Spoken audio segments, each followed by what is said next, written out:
Assalamualaikum warahmatullahi wabarakatuh. Perkenalkan, saya Mesa Agustin dari kelas KPIC akan menjelaskan mengenai salah satu materi manajemen siaran, yaitu bauran pemasaran.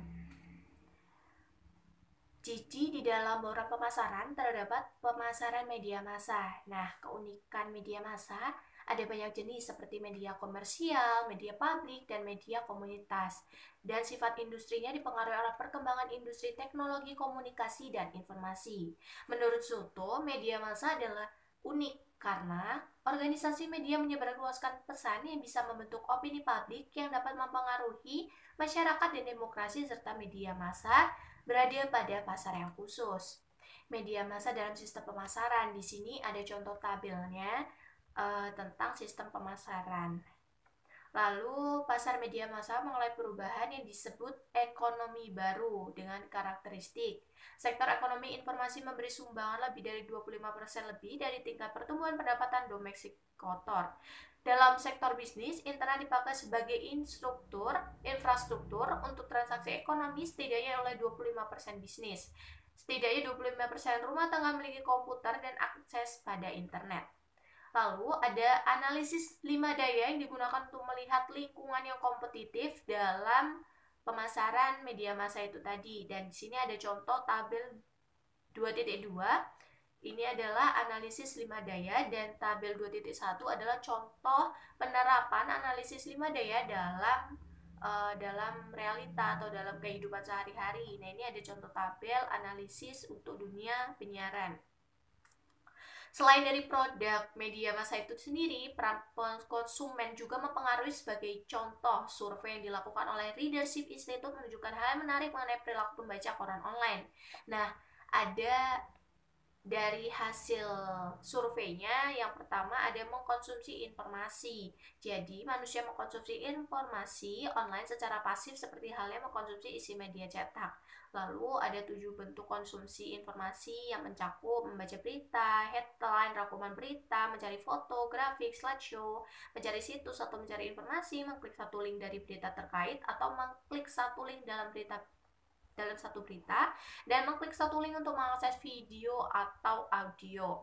Lalu selanjutnya, dari hasil survei itu ada konsumen menyatakan pendapat. Ada 10 butir yang terkait dengan menyatakan pendapat dan terfokus pada kemampuan fitur digital yang memungkinkan adanya interaksi antara pengguna dengan pengguna lain dan memungkinkan pengguna menyatakan pendapat atau pilihannya.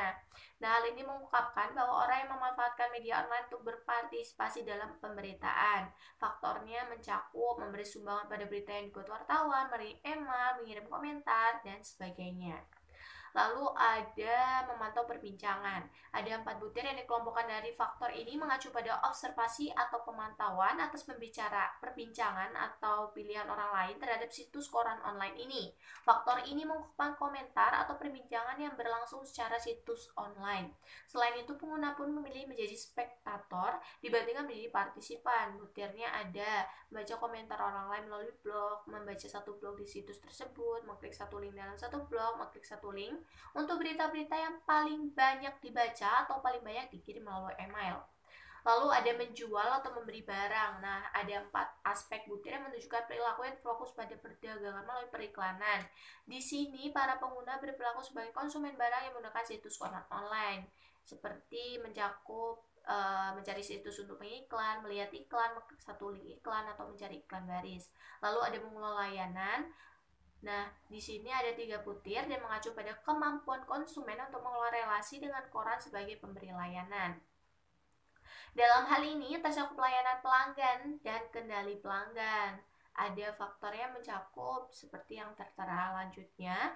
The Readership Institute membuat daftar yang secara berurutan memuat perilaku pengguna koran online, seperti mengkonsumsi informasi, menjual atau memberi barang, memantau perbincangan, menyatakan pendapat, dan mengelola layanan. Nah, ini ada contoh tabel untuk contoh pemasaran strategis terpadu. Tapi apa itu strategi terpadu? Jadi disebut pemasaran strategis karena memperhatikan lingkungan internal dan lingkungan eksternal organisasi, sedangkan keterpautan dibangun antara kepentingan organisasi dan kepentingan pelanggan. Organisasi memberikan nilai-nilai pada pelanggan sehingga pelanggan merasa terpuaskan atau merasa permasalahannya terselesaikan dengan produk yang dihasilkan organisasi. Ada 3 strategi yang dikembangkan untuk pemasaran media massa. Yang pertama berorientasi pada pasar, pada teknologi, dan pada penjualan. Lalu ini ada contoh tabel untuk alternatif orientasi bisnisnya.